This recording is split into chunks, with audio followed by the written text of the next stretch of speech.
What a night of Champions League football we have just been privileged with, blessed with. The football gods looked down upon us and they gave us a gift tonight. And I'm just going to say this. I held it in for the whole game, but that's my manager. That is my manager's team tonight. Little Sporting Lisbon absolutely slapped up Manchester City tonight.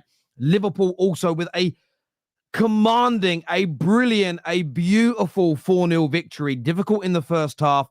Luis Diaz having the season of his life under Arne Slot. The level that Liverpool have gone to it's world class.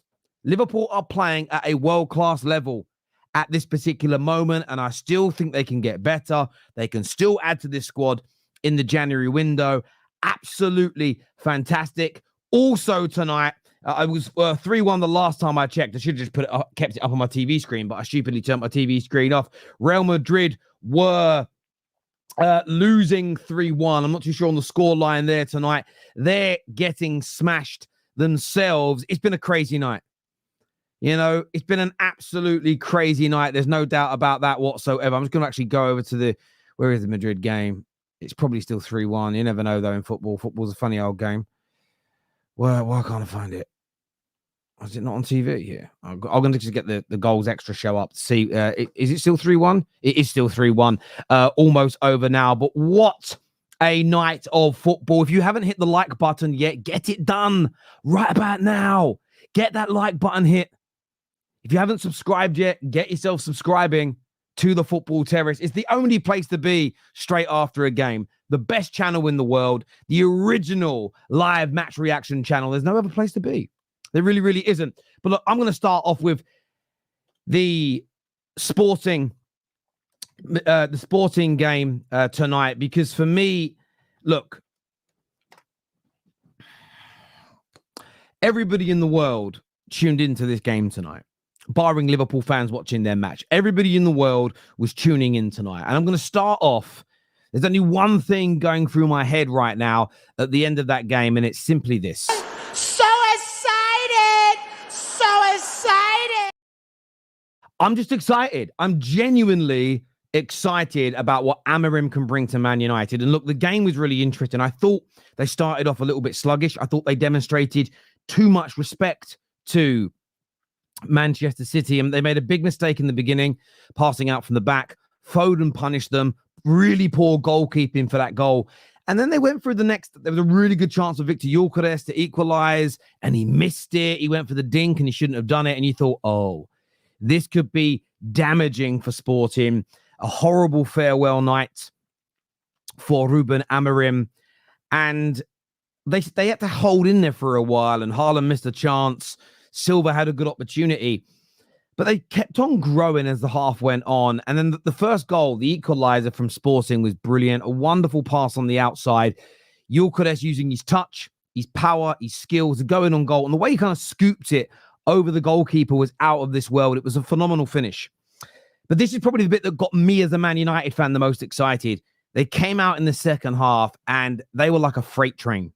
Clearly, Amorim, I think he put a bit of a rocket up their backside, told them to sort themselves out, told them to get out there and stop being so afraid, maybe. You know, maybe stop being so in awe of Manchester City. They're not that good at the moment. This defeat was the first time since a crossover between the 2001-22 season and now game's over, by the way. AC Milan have just beaten Madrid 3-1 at the Santiago Bernabeu. And I just think he told them, listen, they're not that good right now. Get out there and play your game. Stop being so timid. Stop being too respectful. Within 20 seconds of the restart, they had absolutely cut through Manchester City. Bang, it's 2-1. And you're thinking, okay, game on. 22 seconds later, they cut through Manchester City again. And Guardiola, look, very good left back, very good centre back, amazing player. Absolutely ridiculously stupid foul. I'm not even sure which player it was now, to be honest with you, but pushes the man over, gives away a penalty, and Gyökeres tucks it away nicely. Then City come out and you think, okay, this could still become a little bit damaging. This could still be a little bit dangerous. This could still end up being a horrible night for Sporting because City have the ability to come back. And they didn't really do anything, Manchester City. Loads of step overs, loads of the wingers cutting inside and shooting poorly, no real chances being created. Then they were given the most dubious penalty in the world, the most dubious penalty I've ever seen in my life. And the football gods shone down and said, no, we're not letting you score. Haaland misses. They go up the other end and tear City open again. Another penalty conceded, 100% Stonewaller. And then bang, 4-1. Victor Gyökeres hat-trick. An amazing farewell present for Ruben Amorim. And City in trouble. City have a problem. And they went through a 2 or 3 game period playing poorly but winning. It's getting worse. And I know KDB is on his way back. Okay, and that is going to help them. But City are by a club of their standards, by a team with the level that they have performed at for the past 3, 4, 5 years. This is a crisis. More than 5 years, 8 years. This is a crisis. 3 defeats on the bounce for only the second time since Pep Guardiola has been the manager of Manchester City, and it looks bad. These haven't been narrow defeats in the last few games. That last time it was a 1-0 defeat to Chelsea in the Champions League final, a 1-0 defeat to Leicester in the Community Shield, and a 1-0 defeat to Tottenham on the opening day of the season. Narrow games. I'm going to be honest with you. Spurs were much better than them this time last week. Bournemouth could have been 3-4-0 up. And yes, City started this game well, but as soon as Sporting got going, they cut through City like a hot knife through butter. Pep is not finding the solutions. Pep is not recovering from this situation. He is not, between him and Man City, they haven't built the squad to cope without Rodri. And then you throw a few other injuries in there and there's a problem.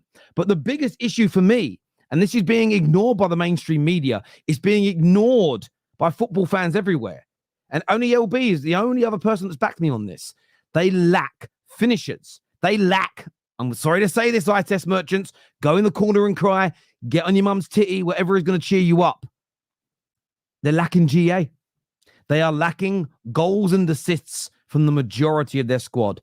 Haaland had a poor night tonight. There's no doubt about it whatsoever. Really poor night. But the amount of goals he's scored, he's allowed one. Against Savio.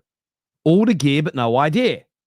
We've seen Doku do the same this season. Nunes tonight, poor. Silva tonight, poor. And I'm talking not in the approach play, not in the eye test, but when it comes to the brass tacks, they are missing moments of brilliance. And the irony in this is so funny because we get carried away as football fans sometimes with, no, teams like City don't have moments of brilliance. It's the system that gets them over the line. No, it's moments of brilliance at the end of that system, at the end of that process that gets them over the line. And they're really struggling in that, right? Yes, Rodri being out's a problem. Yes, they're missing a few defenders, there's no doubt. But the lack of finishing, the lack of final ball for a team as good as them is nothing short of shocking. And it's something that Pep Guardiola has to address quickly. And he has to address fast. He simply has to. And whether it be promoting a kid, whether it be waiting until January and buying someone, I think he needs to look at it. I think City need to look at it and quick. The lack of finishing. By the way, KDB's on his last legs. He goes at the end of this season or maybe the season after. Who else is going to help score the goals there now? Maybe Doku will start. Maybe Savio will start. Grealish is never going to be a goal scorer. They need more firepower. It's as simple and as straightforward as that. But look, Ruben Amorim, well done to you tonight, my friend. I cannot wait to see you grace Old Trafford. I cannot wait to see what you could bring to this team. And I want to end this segment before talking about Liverpool by saying Victor Gyökeres. I'm not going to tap. I do want you at Man United, but that's not what I'm here to say. This young man is the real deal. Great first touch, brilliant strength, can carry the ball, good skill set, and his finishing is out of this world. Yes, people will say, Portuguese League. I don't want to hear any of that nonsense. The man just scored a hat-trick and performed brilliantly against one of the best teams in the world, Manchester City. This young man is the real deal. Put some goddamn respect on his name. And I will say this. If in January he joins a Liverpool, if in January he joins a Arsenal, game changer. The man is the difference between coming second and winning a league title. The man is the difference between going out in the quarterfinals of the Champions League and winning the damn thing. I believe he's that damn good. And as a finisher, maybe not quite at Haaland's level overall, but as an overall football player, you could argue there is more to his game. Phenomenal. Now, look, talking Liverpool, before we bring out the panel tonight, I just want to say this. I watched both games. First half was really entertaining. Leverkusen making it hard. Liverpool struggling to create those gilt-edged chances. But it was an excellent game of football. It really, really was. Liverpool in that second half, they showed levels. What Arne Slot is doing with this Liverpool team is nothing short of astounding. Nothing. I knew they would be in a title race this year. I knew they'd be at a high level.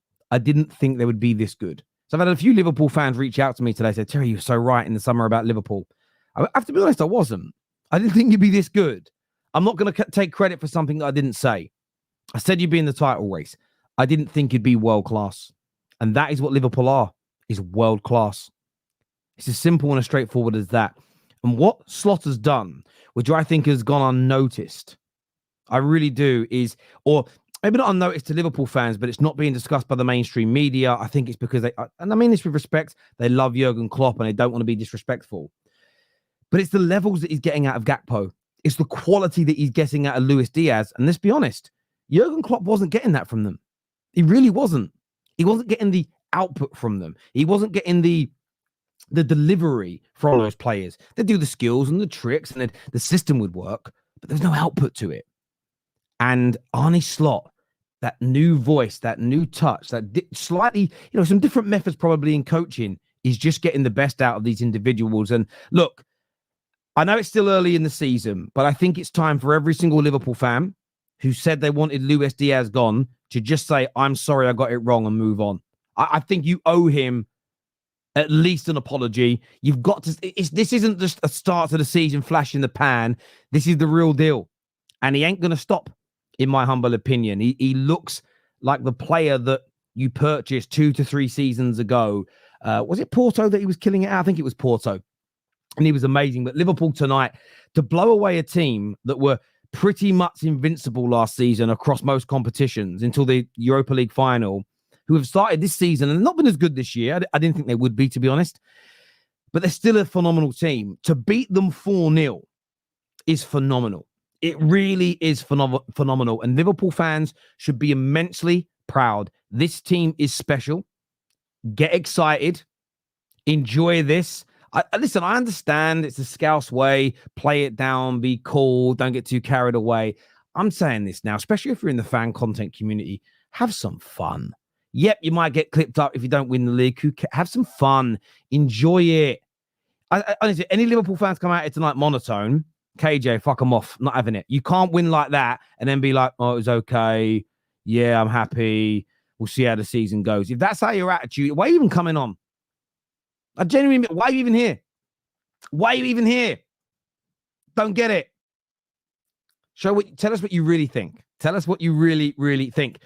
Before we do the super chats and bring out the panel, I am going to say as well, Madrid tonight. It is a bit stinky. I'm not even going to lie, right? They stink. They stink. Do you know who they remind me of at the moment? If they were a boxer, they'd be Deontay Wilder. If they land the haymaker, they might win. But they can't box. Right now, if you were an alien that landed on Earth this season and you had no idea about Madrid's history, you had no idea who their players were, you would say they're just there's a bit of pace and skill up front that helps them. Outside of that, it's like a bunch of strangers that don't know how to kick a ball. Some of what I saw tonight from Madrid was so disorganized, so dysfunctional. The lack of shape, the lack of chemistry. Bellingham tonight, stinking. I know he scored a penalty, Vinicius Jr., but I saw him try it at least twice, trying to rainbow flick the ball over people, and the ball not even leaving the fucking ground. It was like watching my granddad trying to do a rainbow flick. It was ridiculous. And he's been dead since 1992. I think he would have done a better job tonight. Big up, Fred. Hope you're well. Up there, of course. Probably up there. Mostly he was a good man, my granddad. He was a really good man. But yeah, look,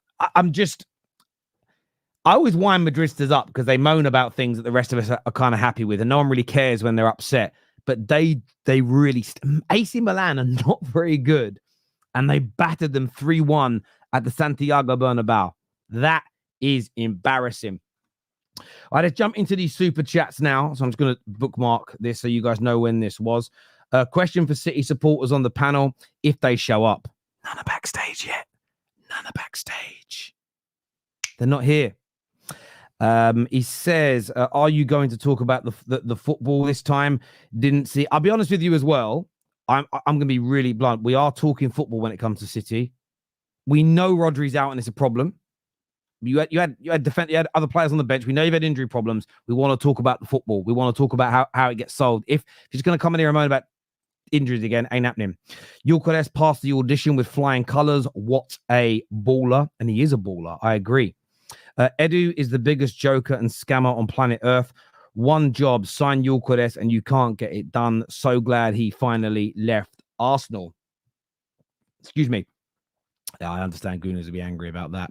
None of my predictions were correct tonight. Yeah, in fairness, I put a bet on when City went. I put a bet on City, Madrid, and Liverpool to win when it was 2-1 to AC Milan and Sporting. I thought I'd get good odds on that. I'm so glad it didn't come out. It's the first time in a while I've been happy to lose a few pounds. Beating AC Milan is not for everyone. Hashtag foul Madrid. We played nobody, apparently. Oh, yeah, that Liverpool narrative's just done now. Everybody that says it must feel so embarrassed of themselves. Because they didn't believe it. And that's the thing. You know, if you give an honest opinion, if you say, I think, if you'd have said, Husam's backstage. Husam didn't want Arne Slot. But he meant it, right? He didn't think he was good enough. He's seen that he's wrong. Yep, boom, got it wrong. Sorry. Imagine pretending Liverpool haven't played anybody good. Imagine not acknowledging how great they look. It's just embarrassing. Imagine lying.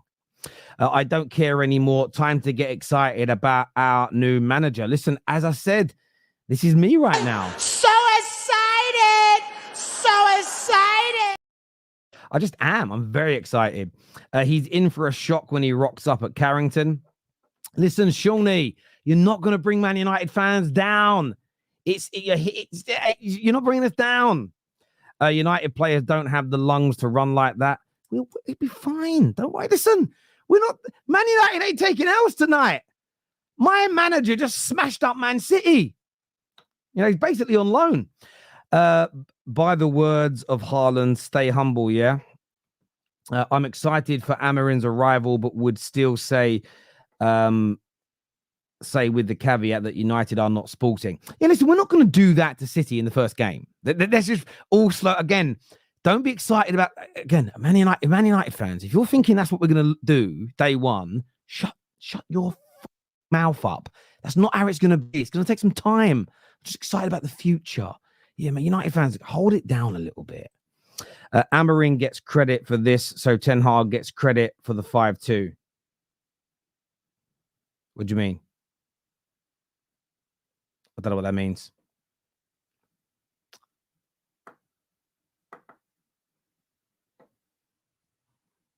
Anyway, maybe that's a result I don't know about. Someone put it in the private chat for me because I don't know what that means. What is going on with Madrid? They fell off. They shouldn't have bought Mbappe, in my opinion.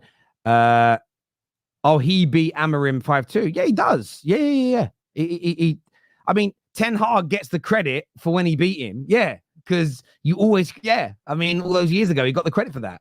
Yeah, he did. He got the credit. No one didn't say well done. Liverpool has played no one. Yeah, what a stupid thing people said. When did City sign the kid from the movie Holes? I've not seen the film. That's gone right over my head, mate. Joshua Jack here says, the thing I like about tonight is you saw Ruben play a different way, but keep the same way. He knew he wouldn't have the ball, but knew what to do when he got it. He adapts but keeps the principles. Agreed.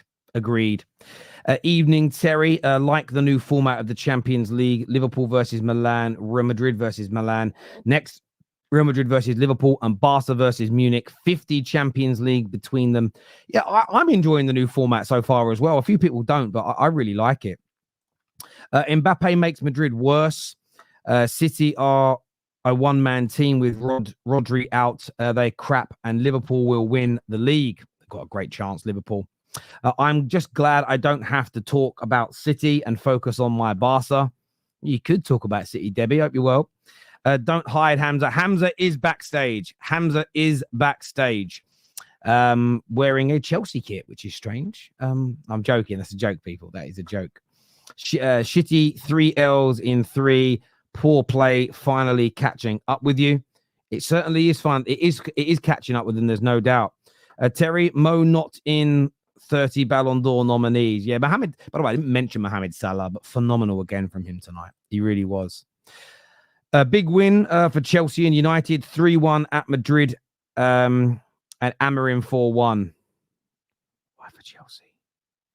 Oh, because you got Chelsea players at AC Milan, right? Yeah, but you ain't getting them back. Yeah. Anyway, nice try. You can come into the party, bruv. You can come in. Slot as unlocked Curtis Jones. By the way, again, I forgot to mention him. The pass from Curtis Jones for Diaz's goal, sensational. The vision, the weight of pass, the way it cut through the team, phenomenal. And yet, Curtis Jones is another one. Terry, my unbiased bro, much love from South Africa. Big up yourself, my friend. I'm not going to try to pronounce your name because I will butcher it, brother. And I don't want to, I suppose it wouldn't be disrespectful. But for a dyslexic, that's crazy hard. But thank you for watching and thank you for the super chat. Madrid come outside, bring City, Liverpool awaits. Oh, Sam's backstage. All right, Sam. You all right, boy? We can't. We're talking football, by the way. You've got to break it down in footballing terms why you're so shit.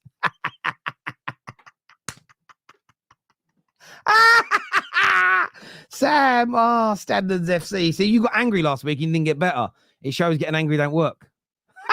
It's a joke. Don't get angry. Let's speak on that bum Bellingham. Best midfield. Listen, he was amazing last year. He looks awful this year. So this year, criticize. Can we swap teams with Sporting? Yeah, just give them our players. Ten Hag beat Prime Madrid 4-0. Yeah, he did. Ten Hag's still a very good coach and will do well elsewhere. He didn't fail at Man United because he's not a good coach. He failed at Man United because he joined with no structure. 2 years of no structure, trying to be a manager. It fell apart. He should have been moved on in the summer, as I said. But there is still a good manager in there, no doubt. Simpson Pussy Academy player destroyed the game. I don't know what that means, bro. Sorry, it's gone over my head. You laugh at me when I chose Ivan Toney over Mbappe. Yeah, I still wouldn't have done that. He just doesn't work at Real Madrid, personally. I think what most fans believe is Eric and Amorim are both very good tactical managers, but the tactics are useless if the players are not willing to put the effort in. I still believe Eric is class. Yeah, I don't think it's about the players. I think it's about the structure of the club. I think that's what really, really matters. And I still can't believe Man United fans are ignoring that element. It's mental, in my opinion. Proper mental. Anyway, Arsenal should rehire Edu and sack him on the spot. Tomorrow's headlines, Ruben Amorim. I like that. I won the bet against City. Excellent game. Big up yourself, Bermuda Gooner. And hopefully that slapping wakes up Pep and the board. Well, they can't do nothing for 2 more months, though, my friend. Hamza will deflect to Madrid and Chelsea. No, he won't. We'll be muting the mic if he tries to deflect from tonight's hammering. 110%. Look, we're going to bring the panel in now. Remember, this is the best instant match reaction show, the best live match reaction show in the world. There's no better place to be. Brilliant panel coming for you now. But if you haven't done so yet, hit the like button. Please make sure you are subscribing as well. Who we got on the show? KJ was meant to go gym tonight. I don't even know if he went, but KJ's here with me now. We've got Tom Little. We've got G. We've got my brother Mo. We've got my brother Sam. We have Hamza in the house. We've got Man Utd, legends. And we also got Sam as well. How do we get on the bottom? We're gonna keep. We can't. I didn't do that, Mo. That was KJ. That was KJ. Put you on the bottom. Look. Why is KG on the top? Because Amorim won? Was this kind of strange? Yeah. Man United won tonight. We won tonight. We won the derby tonight. It was a Manchester derby. We won. We won tonight. That's what it was. Right. Look, I'm going to start with Manchester City, but I am going to go to you first, Mo. What went wrong tonight, or was it just Sporting were too good?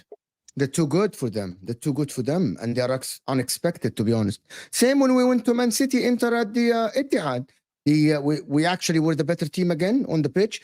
Man City have big problems. Their defenders are not good individually without the structure. We said that 50,000 times. Their defenders are not great. They need the system. They need to have the ball all the time. And every time Sporting Lisbon bypass the press, everyone is showing their backs. Everyone is showing their asses on the pitch. The whole back line, they're showing their asses on the pitch, which happens all the time when you get exposed.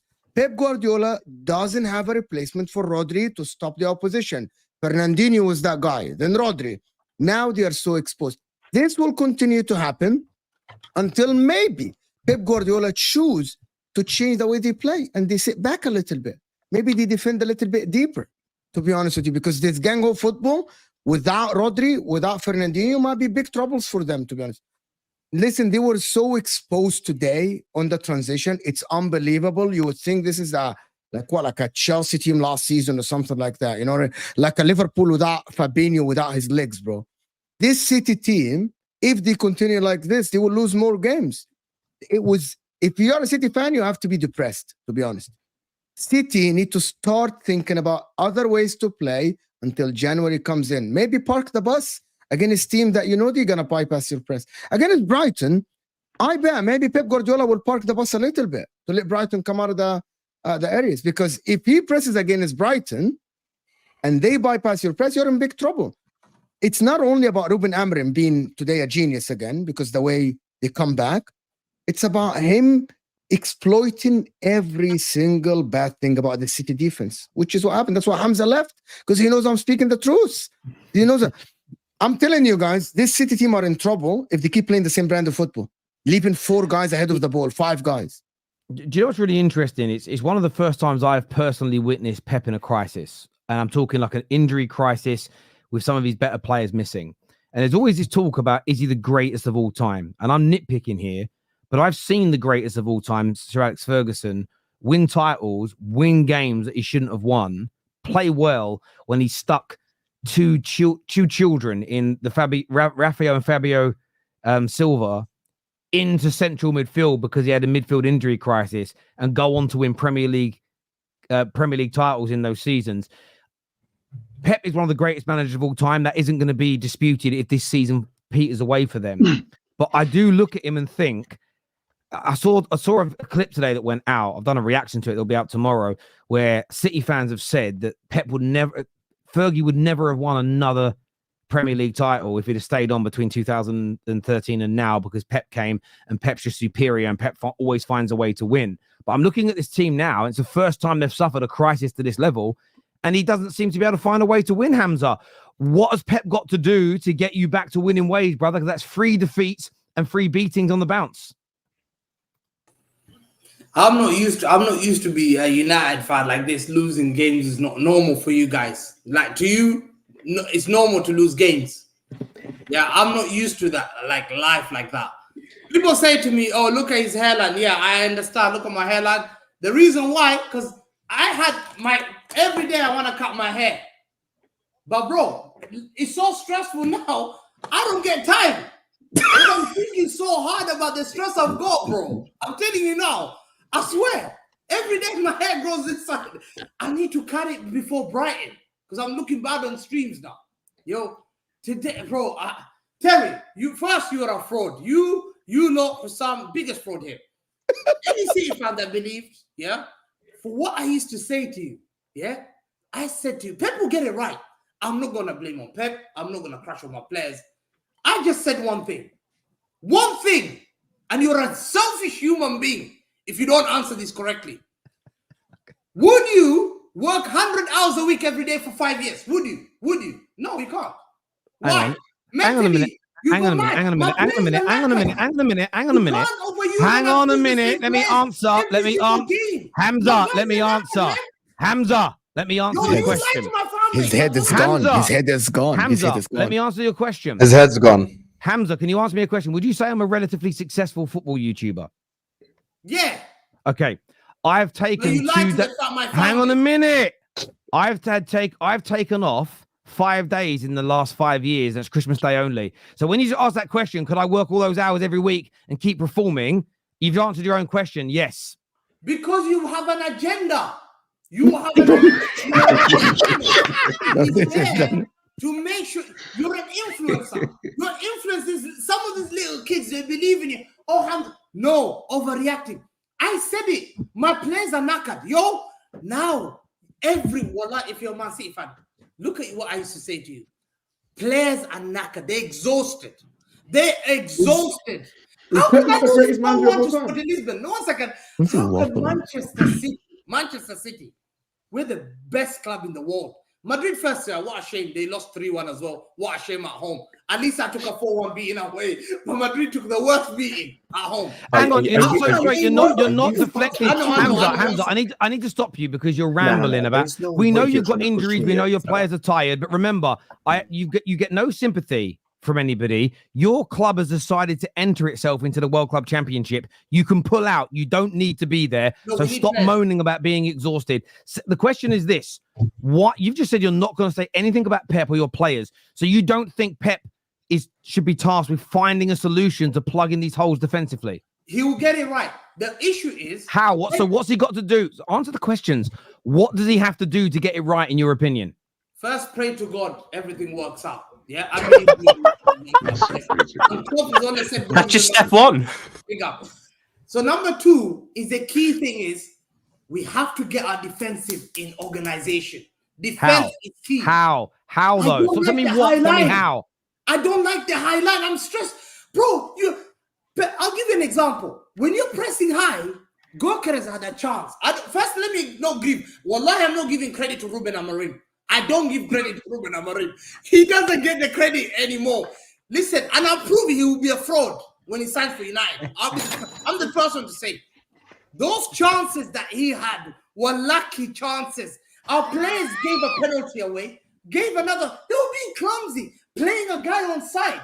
I'm not going. It was simple mistakes. Hamza, I'm saying this now.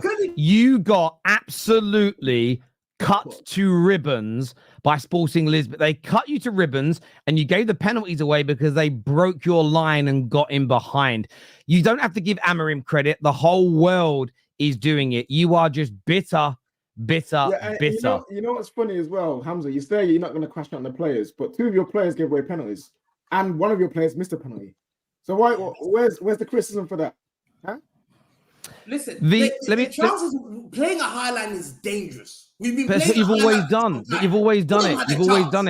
You've always done it, and that's why we're criticizing. This is why we're criticizing Pep slightly, because he's got to adapt. Like you guys took one hell of a beating tonight. 3 defeats on the bounce. What players let you down tonight? What could they do more? You know what? I don't want to single out any particular player. The whole team didn't play well. I don't know why KJ's reacting like that. When I look at the entire 11, I didn't like what I was seeing. So to call out one player individually, we've been playing this way for a while now. We've been looking poor for a while, and it just took a club that was going to be well prepared and ready to take their chances to make us pay. Because I've been on panels with you guys the past few weeks. You guys have been pointing out how poor we've been looking. You guys have all seen that we've been leaking goals. You guys have also pointed out that we've conceded first often. I mean, we didn't do that in this game with Foden scoring that brilliant goal early, but we've been vulnerable all season long. And the fact that these losses are catching up to us, yeah, I'm looking at Pep. I'm looking at the players. So if you don't want to look at if you've been vulnerable all season, what has Pep and or your club got wrong to make you so vulnerable? It's a combination of figuring out what the right midfield is. If you look closely, those viewers, you see the platinums in the beard. I've got a lot of wisdom here. I've circled this sun many times. I know what I'm seeing here. I'm seeing a change in this team with regards to quality of players that have us weakened. It has us weak with no Rodri. And we got to credit, with regards to Pep and finding out the system, it's going to take some time because everybody's giving us their best match. Everybody is giving the four-peat winners their best match. So we need to be prepared to match that intensity. This last game, actually, this game against Bournemouth, that's a prime example. It's a prime example of us not matching the intensity. I do agree with you. You know, after Pep's been there the best part of a decade, he needs time to get his system right. He needs time to get his system right after nearly 10 years. I agree. We need this. We need this. This is a wake-up call. Sorry, Professor. This is a wake-up call. This is where player, man-to-man in that locker room, they need to look at each other and not say, hey, wait till January. Not look at it like another Chelsea squad and say, hey, buy me more players. It's about the man in the locker room looking at each other and saying, you know what? We all need to step up. We all need to deliver. We need to play for the absence of a Rodri, for the absence of a KDB. We need to all be better. It's not a matter of, oh, let's get more. Let's deal with what we have right now. Let's try to stop the bleeding and see how we can right the ship. Because we have enough quality to be in the mix or to be in striking distance until the players are healthy again. That's how and these players need to stop going up for the country. This is not the waffle. Don't stop. Yeah, usually when someone makes good points, sorry, go ahead. What do you say? What do you say, Mo? Yeah, the problem is they say the players need to step up. All this, like, you know, like the Rocky movie talk about, like, oh my God, they need to look around and pick themselves up, bro. What is wrong? Is it Pep's problem? Is it the players' problem? All this Rocky talk and all that, we're going to the space talk. We need to pick ourselves up and all this stuff. That's not football, bro. Yeah, you guys sound like Arsenal's. You guys sound like Arsenal's Twitter account. Oh, please don't. Oh, pick the team up. You know what I mean? Stand together. Let's stand together. I'll tell you what you guys. I'll tell you what you guys need. Right? You need your manager to sort out the midfield, which you've said. Okay. On top of that, what hasn't been called out on this show, and the media are not talking about it, is barring Haaland, who scores.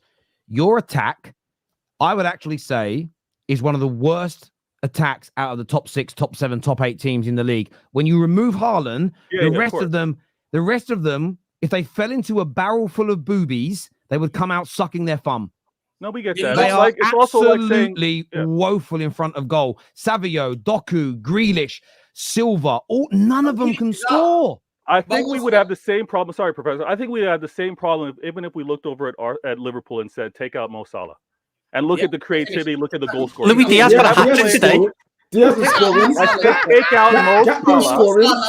I said, take out Mo, and then you would talk about their attacking. Two of Diaz's goals didn't involve Salah today. So that's two already. No. Yeah, I'm sorry. Today, That's we're bullshit. talking overall. Hang on a minute. Gakpo scoring goals, okay? Diaz is scoring goals. Salah is scoring goals.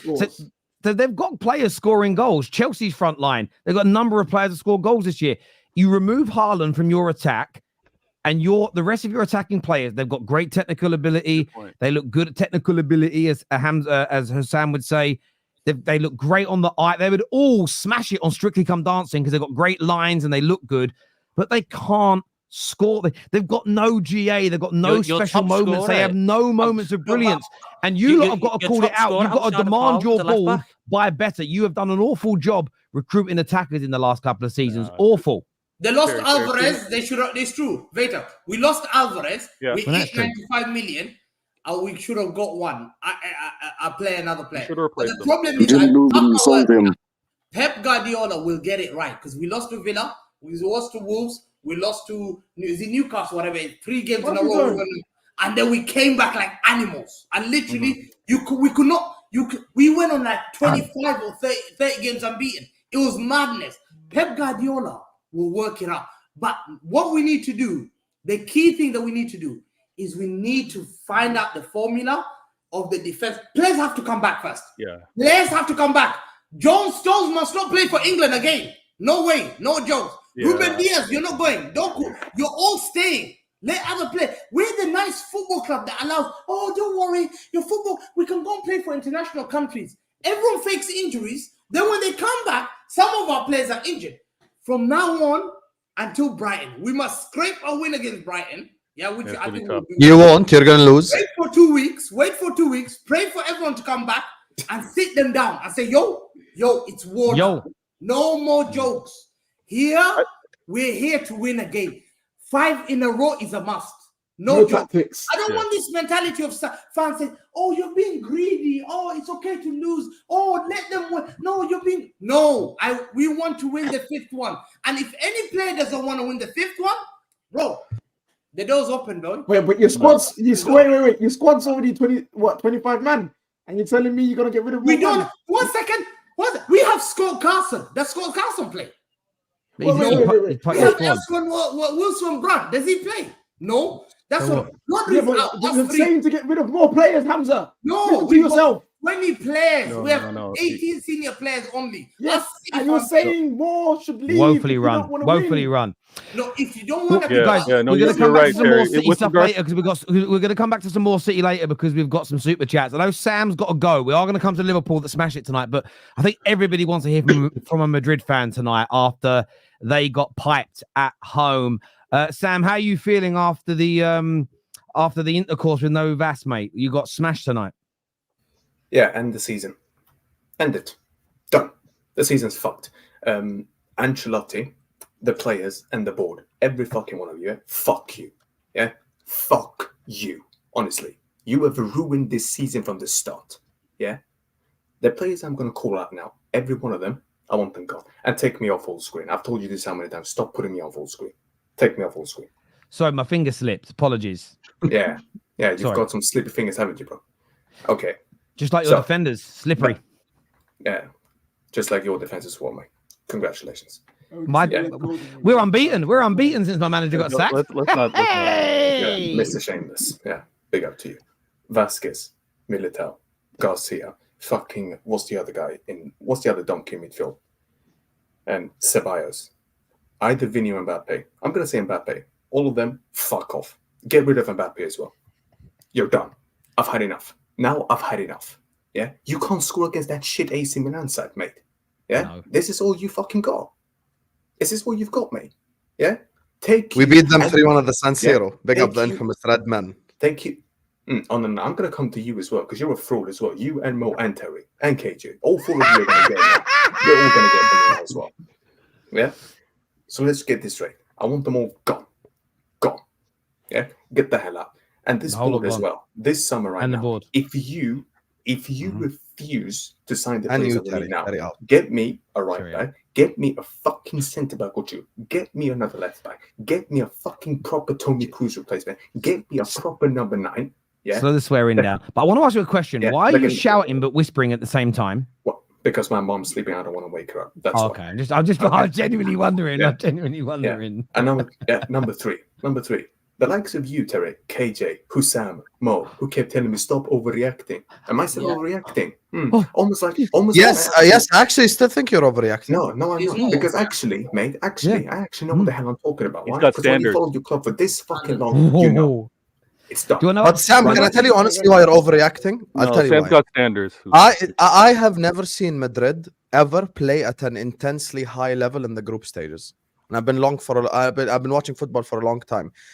I will remind you of this game. You lost to Sheriff Tiraspol and won the Champions League that same exact season. One game. Yeah, but you know what I'm saying. At the end of the day, this is the group stages. You think Liverpool are going to go unbeaten? We're going to lose a game. City just lost to Sporting, who you as well know is one of the contenders for the UCL. You're not going to win every single game. Now, I understand you're frustrated and you're mad today. I get it. And you need probably a right back and a centre back, as you said. I agree with you. I'm not disagreeing with you. But do I think you are overreacting a little bit? Yes, because Ancelotti can still win a Champions League even after losing a game in the group stages. You still can win it. If you tell me right now, do I want to face Madrid in the knockout stages? Hell no, I don't want to. What I'll say as well, Sam. What you've also got to understand is that when people like me on shows amongst fans that are meant to be fun banter you by saying, "Oh, you're overreacting a little bit there." Don't take the bait, mate. You've taken it so bad. It's not. It's just a little bit of fun, mate. It's a little bit of fun, son. You're telling a Real Madrid fan how to react. You know what? Here's a funny thing. Husam, I would have agreed with you if my defense wasn't being so shit. That defense doesn't win you a fucking tournament, mate. At least these are the times when I won it. I've had a defense I can semi-rely on. Last season, mate, Do you think that defense was this shit? Can I ask you a question though? Because you've done a lot of ranting. What's gone wrong on a footballing level to make this happen though? Because the one thing I never hear from Madrid fans, typically when they're ranting, is anything about the football. It's always screw this person, sack this person, smash that person's car up, get the hankies out. I get that. Well, they can gladly do that as well. The moaning helps, cool. But the only way you actually fix this is by footballing changes being made. What footballing changes need to happen technically? The multiple things. Number one, I need a right back who can defend, which is why I do not want Trent in the summer, because he cannot defend. And I know if he puts in there, he'll end up in the same situation as Vasquez was. He's not That shows me I've been watching Trent. No, I have. And I know when he comes up against good wingers, he gets screwed over, mate, which is why. Not once this season, but okay. Number two, I've got a bozo at centre-back who doesn't know what the hell he's doing. Militao. The guy is completely screwed, Terry, after that ACL. Yeah, his positioning is awful. When he can't even run quickly anymore. He's struggling to keep up with people. That AC Milan team had Murata, El Rata. Yeah, I call him El Rata. Yeah, that geezer is shit, and you can't even keep up with him. Then what the hell are you doing here, then, mate? Respectfully, you've got him there. Mendy is falling off a cliff. He can't even defend himself another season. That's my third favorite Madrid player. He was awful. He's been awful this whole season. You've got what's it called? You don't have a target man up top. Again, getting rid of Hoselu. You've got no target man up top to come on. Nothing. So when you cross the ball, you cross it to a bunch of dwarves. They're not going to win it, mate. You've got no Toni Kroos replacement, so you've got no control over the midfield. The tempo is completely being shifted away to the opposition, and you're struggling. And number four, Terry, you've got these forwards who can't finish a fucking dinner. And Mbappe, how many chances again? How many chances do you need, mate? How many chances do you actually He's talking need? Football, guys. This is an emotion. He's actually talking ball. How many chances do you actually need? Why is it? Why Are you his lawyer or something? This is why I don't understand. Why are you shooting the ball? Why are you holding Sam's hand for? I'm not. But you guys are all out of for stop the ranting and talking emotionally. We're listening. Hey, can I finish? You're listening to him. Yeah, it's good. I'm giving him props. It's good. This is a good breakdown. Sorry, Sam. Thank you. Number 4, the finishing, Terry, is awful. They're shooting the ball always straight to the fucking keeper, mate. There is a fucking corner you can shoot at, mate. Like, I agree. I think we saw tonight why Vinny Jr. didn't win the Ballon d'Or. No. And here's another thing. Don't even get me started on the Ballon d'Or. Don't even get me started on them disgusting UEFA pricks. But that's one way you can get these two to fight. The Ballon d'Or's not UEFA, mate. No, they have a say in it this season. Again. Oh, okay. Do they? Okay, Yeah. Fair enough. Not only that. Jude, as shit as he's been, and he's been awful, yeah. Hey, and I'll call that prick out the season for as awful as he's been. Wow. But I'll tell you something right now. The fact that he's being played on the left side of the midfield, he's not even being told what he was being told last season. Completely running out of play, and which is why I've said before to this manager: when it comes to the end of the season, pack up and leave. Yeah, go with your missus to Canada. Do what the hell you want. Just get out, mate. You're finished. Yeah, get me another manager in. Get me the players that you need in, and get rid of some of these men. There's too many superstars in this team. You can't have Amorim. You can't have Amorim or Slot. No, they're taking... no. I'll take Alonso. Sam, I know you've got to shoot. I know you've got to shoot, mate. Thank you very much for coming on, bro, and having your say. We appreciate it. Top man. Thank you. He had to shoot off. I love people. I love it when people we've all done it where you've got to shout, but you've got to whisper at the same time. It's amazing. Not Hamza, Husam. It's my dyslexia. I'm very sorry. You smashed by Leverkusen tonight. You haven't seen many titles like me. Sorry. The manager that you wanted over Slot just got dunked on. Talk to me about how brilliant your team were tonight. Yes, KJ. I think this game was absolutely fantastic, to be honest with you. Sorry, it's my dyslexia. KJ, big up KJ. When it comes to this game today, we absolutely slapped up Leverkusen. Listen, that second half was fucking some sexy football, to be honest with you. And it's funny because the first half it was a bit stinky, but then second half we just woke, like, I don't know what that, like, Slot must be slapping these players up at halftime, because that second half was unbelievable. Curtis Jones made a risky pass. I couldn't believe my eyes. I was like, what the fuck is happening here? Curtis Jones is actually attempting a through ball into space, bro. We're cooking right now. Luis Diaz has scored a hat-trick. Luis Diaz, the same guy that was missing one-on-ones last season, has scored a fucking hat trick in the UEFA Champions League. We need to understand something. We can't push this game to the side like it means nothing. We just slapped up the German champions by 4-0. Kept a clean sheet against them as well. Boniface was nowhere to be found. Konate and Van Dijk is... You literally just lost to the Portuguese champions 4-1. So don't do the whole ooh thing. Anyway, we beat the German champions by 4-0. You know, clean sheet as well, which is fantastic. I love the fact that we're keeping clean sheets because we're building up our defense. Luis Diaz deserves a fuck ton of credit for today because that finish was so composed. And once again, credit to Slot because Slot did something that I don't think any tactical or any football fan is capable of thinking of. He played Luis Diaz as the striker today.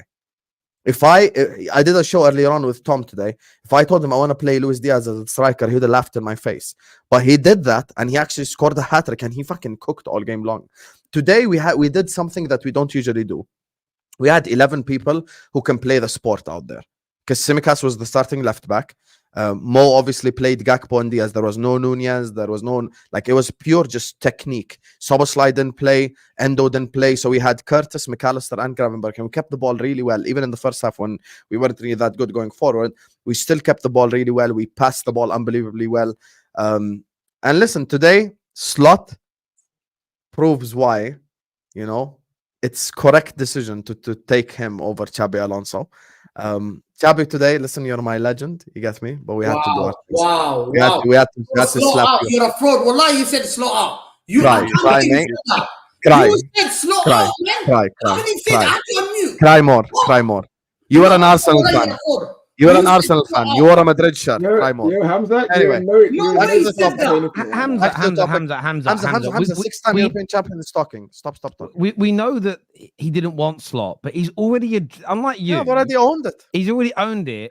Apologize. We've moved on. You can't bring up things that have already been addressed. That's not the way things work, mate. Yeah, that's not the way this works, mate. It's not. No. That's not. Sorry, that's not what the definition of. That's not what the definition of admitting a mistake and saying you've changed your mind due to new information is not hypocrisy, my friend. Yeah. That's not what hypocrisy is.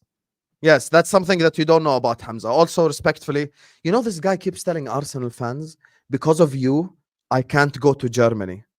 Because of you, English people can't go to Portugal anymore. Because you just got slapped up.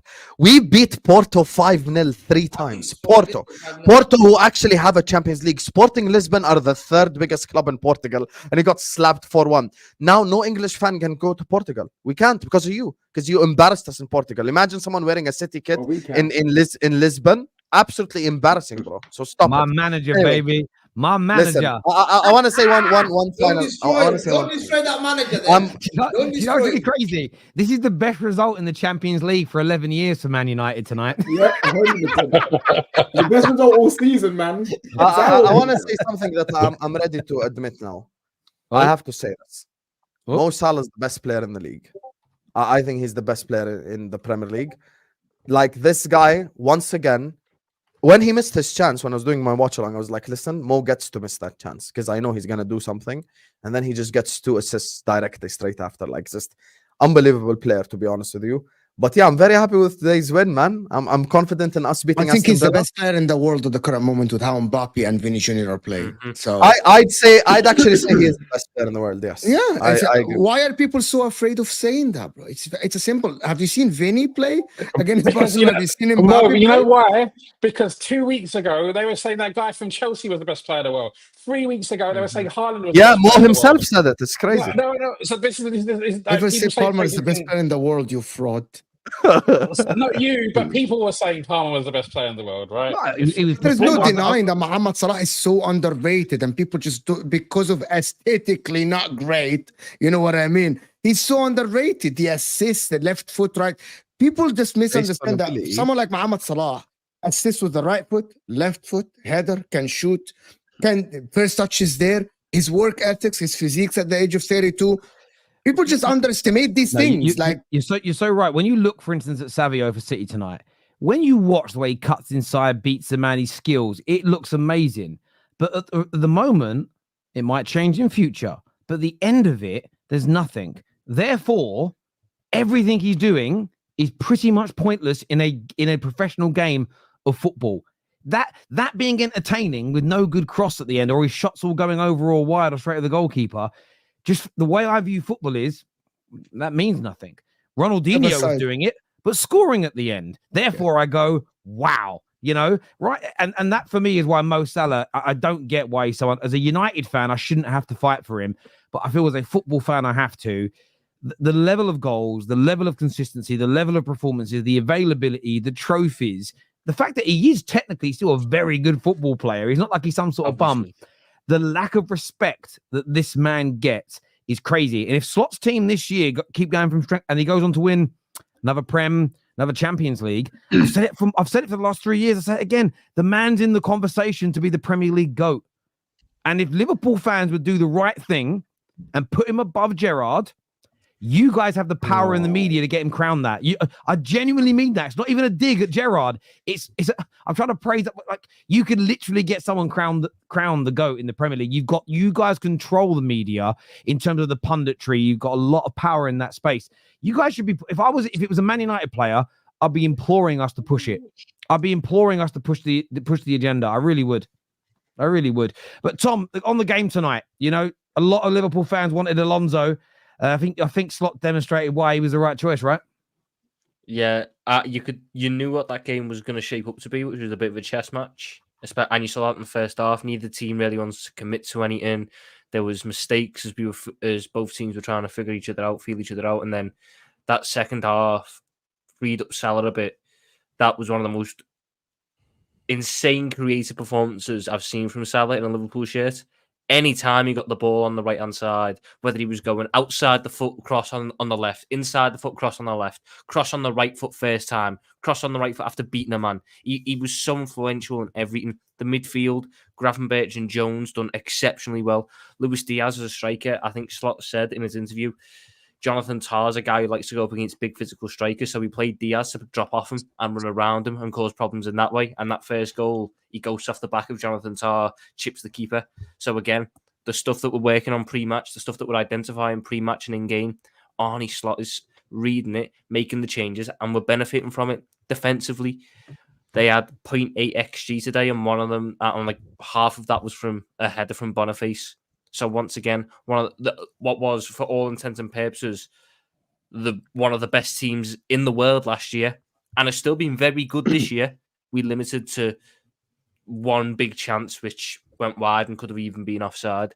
Attacking wise, we just looked so good. It could have been 5 or 6 with the amount of chances we were creating and just the constant way we were creating them. But if there's one thing I can take from today's game, it was a great result. It was a great performance. I think that overall it deserves credit, because I think the first half we were just we made sure that we didn't give Bayer Leverkusen a chance to imprint on the game and dominate the game and ruin that side of it. But great performance, great results. But I really need to see what we're going to be like against these bigger teams that we've got to play, and these better teams that we've got to play. Because I know that Leverkusen, they were unbeaten in the Bundesliga last year, but that's not enough, is it? We need to wait until we see like Southampton or something like that. These real tough tests. And I mean, the last thing I'll say, Tom Little of the summer would have had an absolute field day with this result. Amorim beating Pep 4-1. Alvaro Morata winning the game for AC Milan at the Bernabeu, and Liverpool He's the enemy manager now, Tom. Yeah, that's why I'm saying I can't enjoy it now, Husam. If this was a month ago, before he'd even agreed to join United, best believe I'd have been on this show, regardless of if Liverpool had played or not. And now it hurts. Now I'm sitting there going, why? It's a By the way, Tom, I think everything you said about Amorim, I'm like, is so true. It's so true. I think there's something special there. How great of a performance was that tonight? Like, where does that rank? I know it's not the knockout stages, but where does that rank amongst some of the top Liverpool performances in the Champions League? I don't even know. We've had some good ones. I mean, beating Real, beat Inter Milan, we beat Juve, yeah, we've done a lot. Gary, But do you think you we're see- City asking this question? We're European heritage. Respect us, mate. You think 4-0 win against Leverkusen? We beat Madrid 4-0, Habibi. Yeah, I don't know where I don't know where I would even rank this. This probably doesn't even really crack even a top 10. I'll be super honest. It might rank mid the top 50, something like that. If you really Yeah, sat broke it down, it yeah, wouldn't yeah. Come actually on, be that man. high. Fair do, fair But do. but all jokes aside, listen, look, I think Tom and Sam said it there. That first half, what I like about Slot is that first half for me, I didn't think we played good at all. To be honest with you, I felt like Leverkusen were getting a hold of the game and they were starting to find too many pockets of space with Wirtz, Boniface drifting out to the left and etc. etc. But it's what I like from Slot the most is that when he sees that something's not really working, he's so proactive in trying to change it. Like he isn't gonna wait around until the 70th minute and then you're like, well, the game's kind of looking a bit lost at this moment in time, and it's a bit too late because the other team have got too much impetus to do what they're kind of doing. And Leverkusen, listen, we beat them 4-0, but they're not mugs. They're not a shit team. They are a very, very good team, and you could see that in the way that they were playing. But Slot, I don't know, man. I don't know what it is with Liverpool this season. First halves, we just stink for whatever reason. I don't know what it is. We don't seem to be able to get up for the game properly. We're just working things out and whatever. But second half, he makes a change in out of possession. He makes a change in personnel. He makes a change in whatever. And then all of a sudden, Liverpool just bang, bang. And I knew as soon as we scored one, I said, this game's going to just end up as soon as that second goal went in with Gakpo, bang, bang, bang. You just knew, like, that's just what Liverpool, that's just what we're on. When the crowd is up and the players, they've got the impetus and stuff like that. So, yeah, man, listen, look, in the end, it was a very, very, good result. But I think with Slot, the main takeaway isn't even the result. It's just, I like the way that you change things in game. Like, I don't like passive managers. I don't like managers who sit on their hands and they just kind of, keep doing the same thing, praying for the same result. This guy will change it around, and he's learning every single game, like all the time, in terms of where we need to, sort things out and stuff like that. So listen, man, big up to Slot, big up to Liverpool. Alonso, peak for you, but it is what it is. You know what I mean? We're here to win. Well done. Sia, do you very much agree with that? The proactive nature of Slot is what's really giving you this amazing start to the season. My fucking manager, bruv. As soon as Alonso didn't look like the candidate, I wanted Slot from the get-go, because Arne Slot almost joined Tottenham. I think it was last summer or the summer before. When did Ange arrive? I think it was just before Ange arrived. Tottenham were almost going to appoint Slot, and I did a little bit of research on the guy. His not only his attention to detail, but the way he can adjust his tactics for any given team. You look at the Chelsea game where he gave up possession because Chelsea at that point weren't the team that created much from open play, or the way he switched things around in possession today to break down Leverkusen. Like, the guy he's been almost flawless this season, I'm not going to lie. And when we appointed him this summer, I had a feeling that he was going to do way better than people might have thought. Because you look at what he's done in his career. He got to AZ Alkmaar, and in the 2020 season, before they cut the season short, that guy went toe-to-toe with fucking Ajax, with AZ Alkmaar. Went to Feyenoord, walked a league title, last season won a trophy. So we have a winner on our hands. And a lot of this doesn't surprise me, to be honest, but we still have to wait until we play someone, because, we haven't been tested yet, played shit teams. But yeah, and like Hamza said, I mean, Husam, sorry, it's my dyslexia. The way he set up his midfield today, it made for a better performance, because I'm not going to lie, Jordan Soboslai, I am done with the guy. He cannot create anything all of a sudden. So having McAllister and Jones in those creative roles is much better for the team. And I like how ruthless he is. He drops someone who's playing shit, just like Robertson. Don't think on my bingo card for the season I would have had me preferring Tsimikas to Robertson, but hey, shit happens in football. So yeah, overall, I'm really happy tonight. Yeah, we're winning the quad, innit? Relax, relax, relax. I know. I like the energy. I like the energy. No, we'll stop with the treble. The treble will do it. Rack, it seems like the confidence amongst Liverpool fans is growing. I know obviously it was a bit of a joke there from Sia, but the confidence seems to be growing and growing with every single victory. And you're sitting top of the league. I assume you're top of the Champions League group. I didn't look. You must be Obviously. top of that right now. Yeah, you're damn right. We're top of the Champions League. I assume because you're 12 from 12. Villa might be able to knock you off tomorrow, which would be amazing in itself. But yeah, I mean, what are you starting to feel about the season now? Are you starting to think this team, the way we've started, we've got to win some trophies? I was one of the people at the start of the season that was I wasn't sure what we could achieve because there was a number of unknowns. Not least, of course, the fact that you're giving up Jurgen Klopp, a proven world-class manager who's done incredible things, who's a legend at Liverpool, and I think it's reasonable to suggest or to think that your replacement is not going to be as good as Jurgen Klopp. So automatically, in your mind, before the season starts, you think there's going to be a potential downgrade just in the managerial position position alone, let alone not strengthening in several areas of the team, which I thought we probably should have for a second time in a row. And the build-up, the game, some of the games this season have been a bit hairy. It's taken us a while. But if this is the true incarnation of slot ball, the sky's the limit, man. The sky's the limit. I think one of the things that has made us a little bit more cautious, even this season, is obviously in previous seasons, and I'm not writing them off by any chance. Hamza, I'm not writing you off. City have been exceptional, right? They've always been there neck and neck, and when it's mattered, ultimately they've been ahead of us. It looks like maybe this situation they've got going on, if they don't sort it out pretty soon, they may not be as strong as they have been in recent seasons. And if City aren't as strong as they are, we already are one of the best teams in the world. We're one of the best teams in Europe. We're one of the best teams in the Premier League. The sky's the limit. And I think we should try and go. I don't necessarily want to say go for everything, because I remember the season we were going for the quad. Ultimately, we kind of stumbled over the line a little bit in the sense that last few games of that season, we were absolutely shattered. The way that Slott's playing is more sustainable, I think, because it's not quite so demanding physically, so that will help. Yeah. And then, wait, quick question. Quick question. Which season we went for the quad? Because if you remember, the first time we went for the quad, we were only Aston Villa defending properly away from getting the quad. 21-22 when you went for the quad. Yeah, the season we won the cup double, and we came second in the league and got to the Champions League final.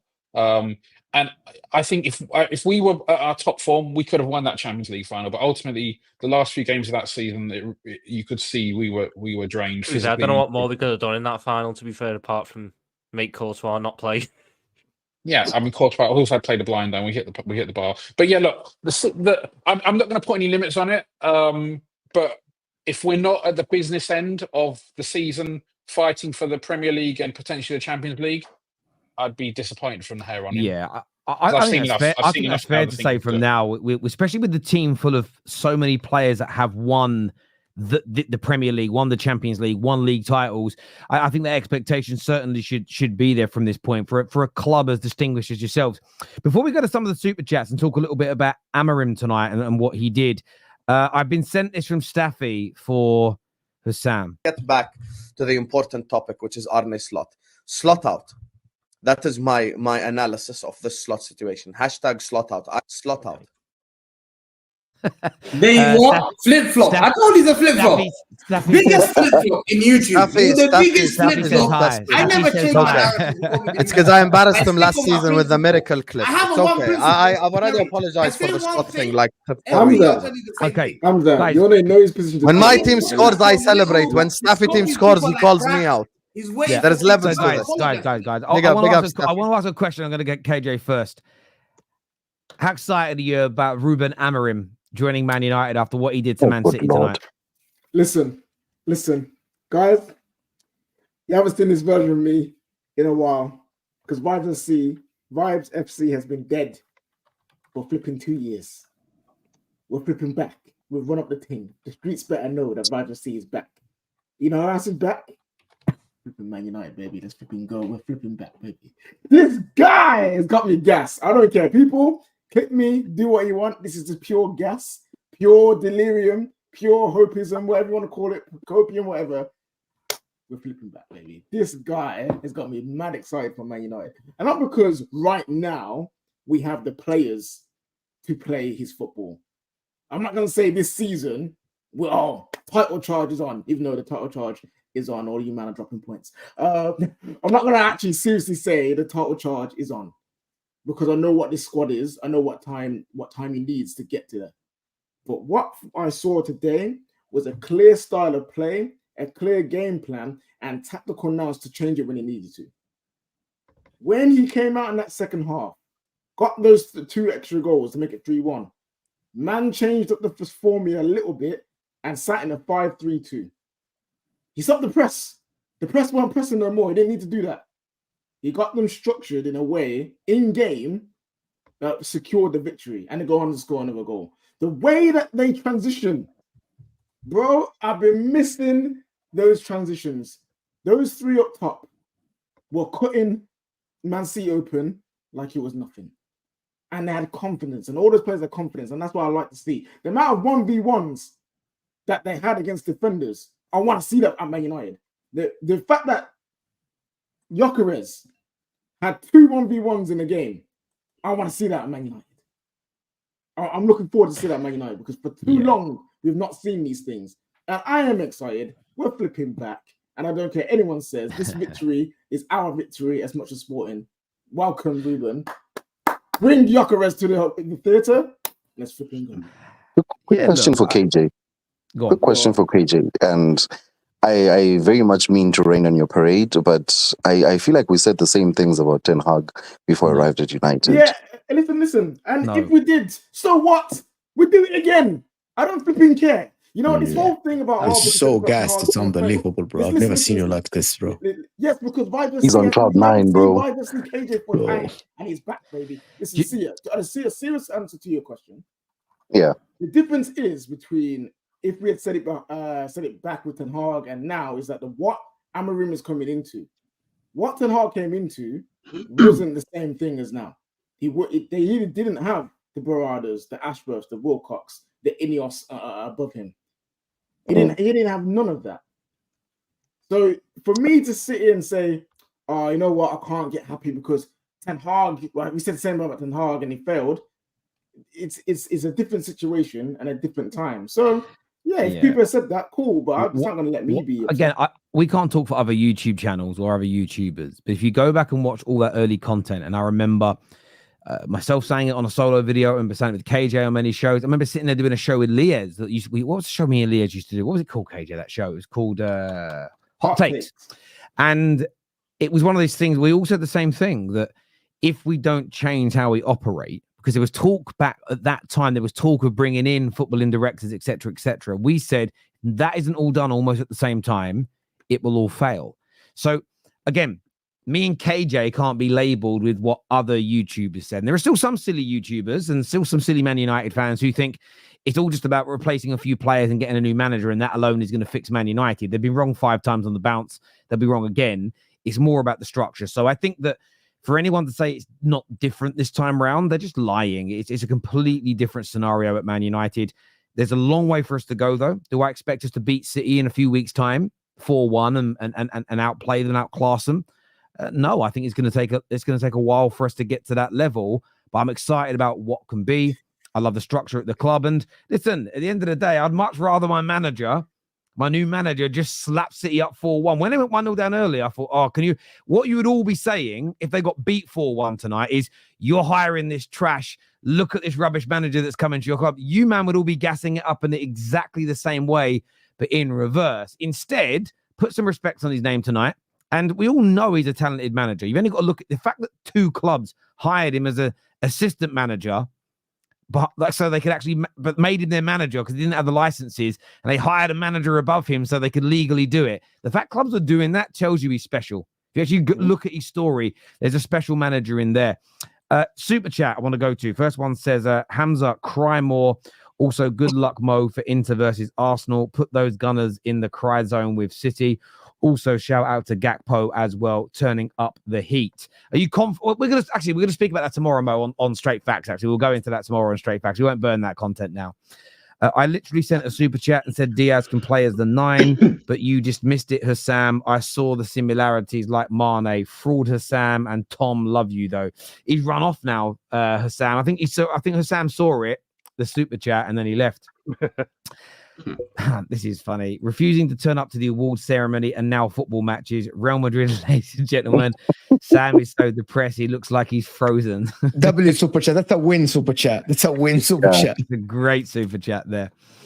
Pep chooses pretty much the same 11 every time. They're knackered because of Pep. Fergie had a different 11 each match and still won. Fergie over Pep. Equally, I've seen Pep not use subs before many times. That's why the reason I can't take City's complaints about too many games seriously. In recent years, I've seen City do end of season and pre-season tours. They've entered into this tournament of the World Club Championship, which they do not have to do. We've seen many times Pep name a bench where you can have 7 players on it and only put 5. We've seen him loads of times not make any substitutions in games that they're winning comfortably. So I just find it really hard to give City. Plus, City have all this money. They could definitely spend more. All these things. They have the best academy in the country. I just don't. There's no sympathy for me. No sympathy. None. So before you go, because you might want to respond to something that I say. So let me go.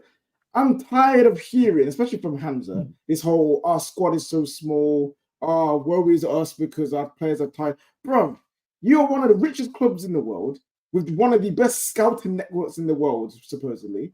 You've got one of the best academy, probably the best academy in England. When you got players like Romeo Lavia just falling out of it like it's nothing. You're sitting there and telling me that you can't find players from your academy to play the system, or you can't find players from abroad or within the Premier League to come and sit your system. You're looking there like you're confused, Vader.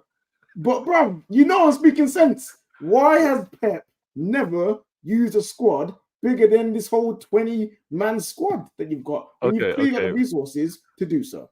No, that's a great point. But the reason why, Terry's never going to shake the I'm unbiased or I'm non-biased thing, because sometimes the way he phrases things with regards to Manchester City, that's why City fans come after you. Yes, we go on the pre-tours. Yes, we go postseason tours, but it's not like we're bringing a lot of our first teamers. We bring a few, like a Jack Grealish, for ticket sales, for the fandom, but we rarely bring all of our heavy hitters. Now, with regards to Pep too, this is what that super chat was funny, because all of you guys complain when you play your fantasy football about Pep roulette and the amount of you can't guess who's starting and who's not. So Pep does not overplay an 11. Pep does not force a team when they're out of form. Now, what he will do is he'll look to see whether they're in the red. Have they put too many kilometers on? And therefore, he's not going to bring them off the bench to play. Because, you're already tired. You're not coming on. And again, KJ, yes, we are one of the most wealthiest clubs. Yes, we have an amazing academy. Yes, we have an amazing scouting. But so do other clubs, and they all struggle with trying to find the right combination of players. For whatever reason, isn't going to bring a youngster and crush maybe his confidence, bringing him up too early to the first team. Because we've all seen this.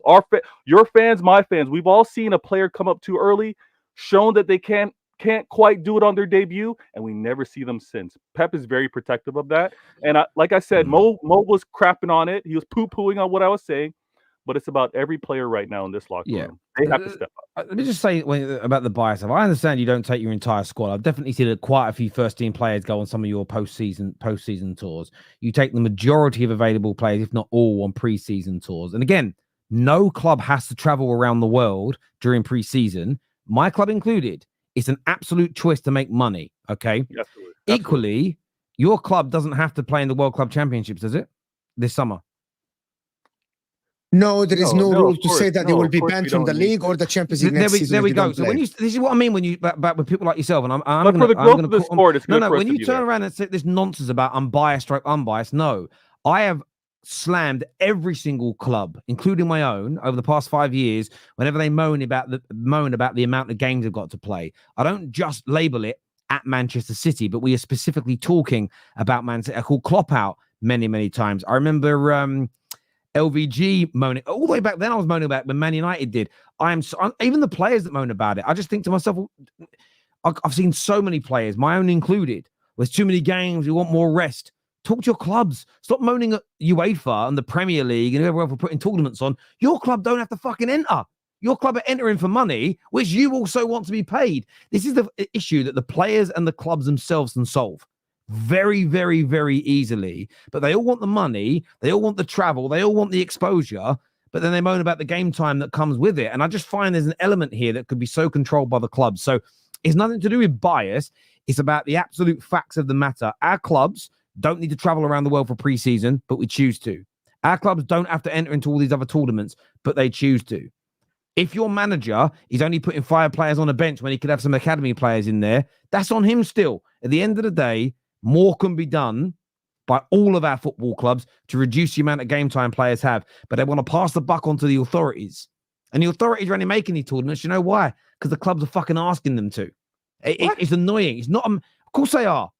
I'm telling you now, if all the clubs said to UEFA and all these people, we ain't going to play in any extra tournaments, UEFA wouldn't fucking create the tournament, would they? They wouldn't create it. Of course the clubs are asking for it. Of course they are. Of course they are. I disagree that it's a club creation with these other tournaments. I also somewhat disagree with what you're pointing out because the players are complaining about club play as well as international, and we've all heard this. Even the great Arsene Wenger talks about how I agree with you.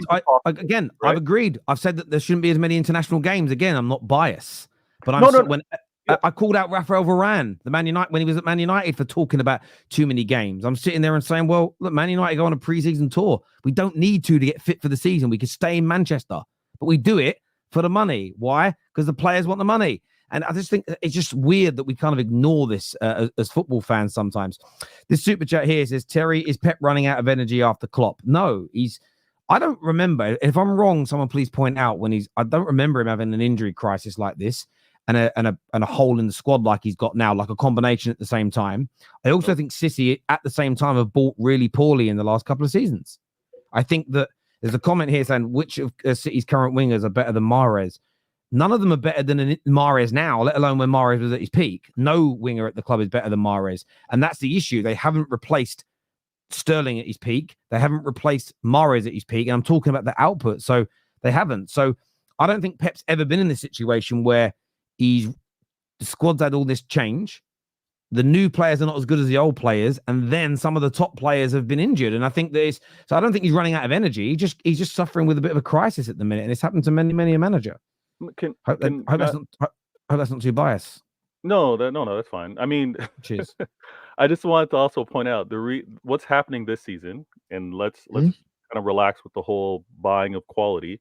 Is with the exception of a Julian Alvarez leaving, and a Savinho, we're pretty much the team we had last year that four-peated.